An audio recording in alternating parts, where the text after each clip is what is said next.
C'è una leggenda veneta che parla di un condannato che non è mai stato giustiziato.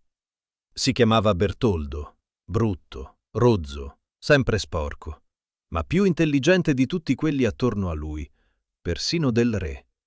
Ogni volta riusciva a prenderlo in giro, sempre, con trucchi semplici, parole, scuse, e il re, davanti alla corte, faceva sempre la figura dello stupido, finché si stanca. Ordina l'impiccagione. Fine della storia? Non proprio, perché decide di concedergli un'ultima scelta: scegliere l'albero. Errore enorme.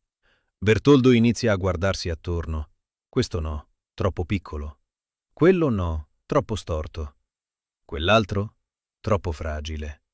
Passano ore, poi giorni. Secondo la leggenda, non ha mai smesso.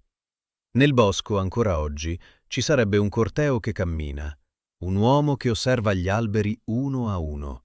Dietro di lui il boia, i soldati, in silenzio, aspettando una decisione che non arriva mai.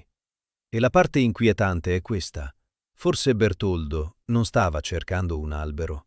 Forse aveva semplicemente capito che finché continui a scegliere, non finisce mai.